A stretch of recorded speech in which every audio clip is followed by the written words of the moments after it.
Hello, and welcome to this episode of Insight to Go on the business cycle of leadership.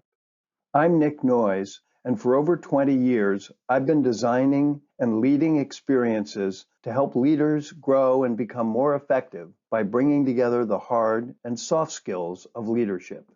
I'm excited to talk to you today about the link between your own leadership and the business results you want to drive in your organizations.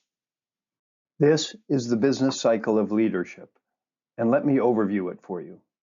As we as leaders work to lead our teams and organizations to greater performance, it's helpful sometimes to understand that we work in two highly interrelated systems at work, a business system and a people system. Both of these systems are at work in our environments all the time, visibly and sometimes invisibly. And today I want to talk with you about this model that brings them together. And I hope it will provoke your thinking about how your leadership actions drive results, not only for you, but for your team and for the entire organization. But it's a big model, so let me break it down for you. Back when I started in the corporate world and long ago at business school, I learned, and maybe you learned, that this was more or less how the business world works. You had organizational decisions to make, you had capital expenditures and operating decisions, you had budget to spend. People would do the work and execute on those decisions, and you'd get business results. And those results, in turn, would fund further organizational decisions, further capital and operating decisions, fund your budget for the next quarter. It's a cycle. Rinse and repeat. The only problem is it rests on one big assumption. And that big assumption, as you can see, is represented by the big blue arrow in the middle of the graphic. It assumes that your people will faithfully execute and implement all those decisions. And any of us that have been in the real world for a while and faced real world challenges know from our own experience that this assumption is often flawed. The picture here is at best incomplete. We now know that in order for the model to work, your people need to be both willing and able to execute on the investment and operating decisions you make as a leader. It really rests in their hands more than yours. We believe, and research supports, that three things you do as a leader are key to creating these conditions for success. These three simple things are what you say and how you say it, how you spend your time in the service of the business and ask others to spend theirs, and the priorities and focus you set for the business, for others, and for yourself. These three things, simple as they are key to creating the conditions for improved employee performance. They also help drive engagement, alignment, and most importantly, discretionary effort. In other words, how you lead impacts the effectiveness of those operating decisions you make because they're implemented by your team to actually drive business results. And by the way, note that those three things on the left, they don't require budget, they're non-monetary. They don't require level of authority, they're non-hierarchical. You can lead with these levers at any level of an organization with effectiveness.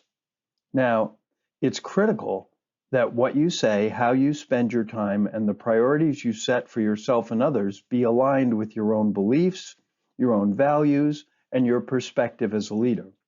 This is intuitive. In fact, if they're not aligned, they lack integrity, and people, frankly, won't believe you or trust you, and they certainly won't follow you. The alignment of those three things with your own values and perspective actually help you create a culture in your organization.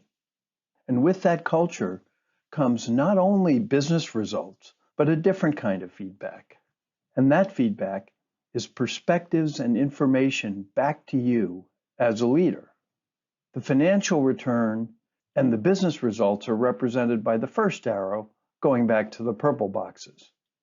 But this perspectives and information arrow, which may be even more valuable to you, comes back to you as a leader. Let's spend a moment and pressure test this second arrow at the bottom. Let's assume you've built an environment of high trust, high transparency, high performance and productivity, high engagement, a great culture. That's your leadership mark, and that you as a leader make a mistake in that environment. What do you get back in return for that mistake? Well, in a high trust and transparency environment, people are likely to tell you the truth. They'll tell you they think you made a mistake because you might not even know as a leader that you made a mistake. They'll also probably assume the best intent and say it was a well-intentioned action with unexpected outcomes, and that you as a leader need to know and you'd want to know. In other words, you get the benefit of the doubt. Now, let's take the inverse. You've been part of a culture that's not so transparent, that's not so high trust, that's not so productive or engaged. You make a mistake as a leader, and what happens? What do people tell you? Well, they probably tell you nothing because they're probably afraid to tell you that you made a mistake.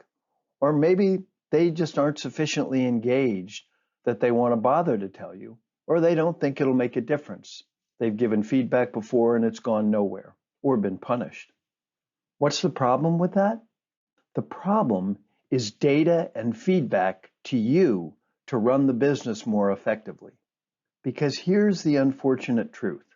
In the absence of all else, the higher you rise in most organizations, the greater the tendency of people to bring you not what you need to hear, but what they think you want to hear. This is particularly true if it's a culture of low transparency and engagement, or even fear. So you have to aggressively de-bias that information and get the unfiltered truth.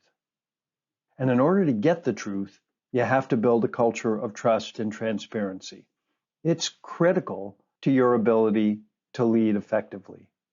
Otherwise, the higher you rise in an organization, in effect, the greater the filters and blinders on your vision, and the less reliable the information you get, on which you must make increasingly important decisions for the organization. That's a very dangerous position to be in. And all you have to do is read your news feed every day to see senior leaders who have been toppled by becoming disconnected from their organizations. In other words, you must earn the trust of your people and build an environment of transparency and engagement and productivity where they'll feel comfortable and motivated to bring you feedback about the true performance of the organization. Then you can really tap into potential. And if you tap into that potential, it shows up visibly in both your business system and your people system. You'll see it in your work environment, in productivity and engagement, and in the effectiveness of those organizational, capital, operating decisions that you make every day and that are implemented effectively. Those together form the lifeblood of your organizational performance. So I want to leave you with a question to ponder as you consider the implications of the business cycle of leadership. The question is, what percentage of their true potential do you think people exercise at work every day? Of course, we all carry around all of our potential with us at any time. But the question here is, how much are you tapping into? How much are your people tapping into of their own potential? And are you setting the conditions where they feel inspired, supported, and motivated to exercise more of their potential?